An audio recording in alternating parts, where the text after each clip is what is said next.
اب بات ہے عفو محمدی صلی اللہ علیہ وسلم کی۔ عفو کہتے ہیں مواخذے کی قدرت کے باوجود کسی خطاکار سے درگزر کرنا۔ یہ اخلاق کا وصف جمال اور اس کی صفت کمال ہے۔ اللہ تعالیٰ نے اپنے رسول کو اس کا حکم دیا ہے، خذ العفو وامر بالعرف واعرض عن الجاہلین، الاعراف کی آیت نمبر 199۔ درگزر اختیار کریں اور نیکی کا حکم دیں اور جاہلوں سے منہ موڑ لیں۔ رسول اللہ نے حضرت جبریل سے آیت کریمہ کا مطلب پوچھا تو انہوں نے جواب دیا کہ میں اللہ علیم و حکیم سے پوچھ کر بتاتا ہوں۔ چنانچہ دوبارہ خدمت اقدس میں حاضر ہو کر عرض کیا، یا محمد، اللہ تعالیٰ آپ کو حکم دیتے ہیں کہ جو آپ سے قطع تعلقی کرتا ہے آپ اس سے صلہ رحمی کریں، جو آپ کو محروم رکھتا ہے آپ اس کو عطا کریں، اور جو آپ پر ظلم کرتا ہے آپ اس سے درگزر کریں۔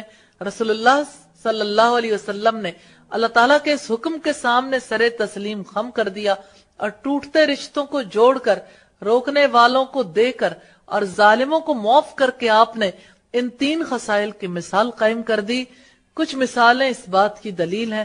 نمبر 1، حضرت عائشہ فرماتی ہیں رسول اللہ کو 2 کاموں میں اختیار دیا گیا تو آپ نے ان میں سے آسان کو اختیار کیا جب تک وہ گناہ کا کام نہ ہوتا، لیکن اگر وہ گناہ کا کام ہوتا تو آپ سب سے بڑھ کر اس سے دور رہتے۔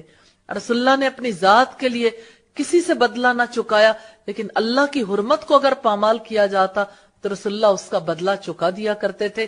مسلم کی 6045 نمبر روایت ہے۔ اور جابر بن عبداللہ سے روایت ہے کہ رسول اللہ کو قتل کرنے کے لیے غورث بن حارث نے تلوار کو سونتا۔ آپ اس وقت ایک درخت کے نیچے دوپہر کو آرام فرما رہے تھے۔ صحابہ کرام بھی قیلولہ کر رہے تھے۔ یہ کسی غزوے کی بات ہے۔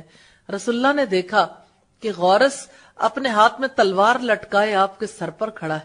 اس نے کہا، مجھ سے آپ کو کون بچائے گا؟ آپ نے فرمایا، اللہ۔ یہ سن کر تلوار اس کے ہاتھ سے گر پڑی۔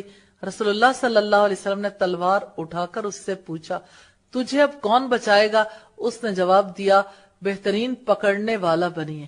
چنانچہ آپ صلی اللہ علیہ وسلم نے اس کو چھوڑ دیا اور اس سے درگزر کیا۔ اپنی قوم کے پاس جا کر اس نے کہا، میں سب سے بہترین آدمی کے پاس ہو کر آیا ہوں۔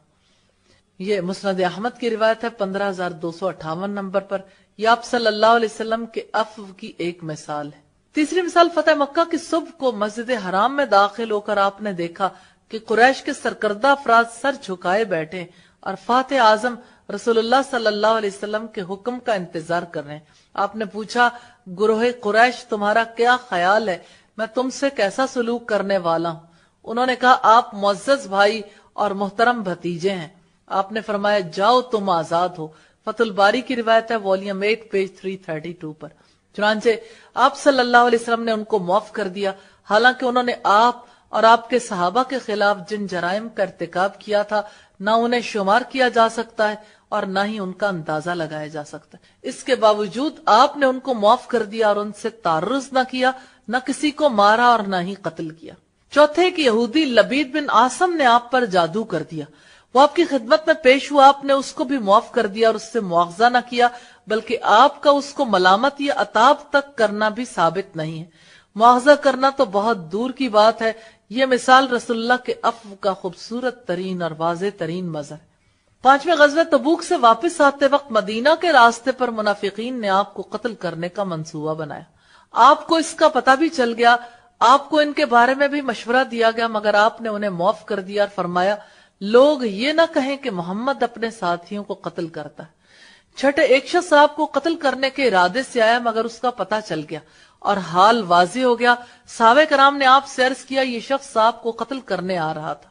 یہ سن کر وہ خوف سے کانپنے لگا۔ آپ نے فرمایا، گھبراؤ نہیں، گھبراؤ نہیں، اگر تمہارا یہ ارادہ تھا تو بھی تم مجھ پر قابو نہیں پا سکتے تھے۔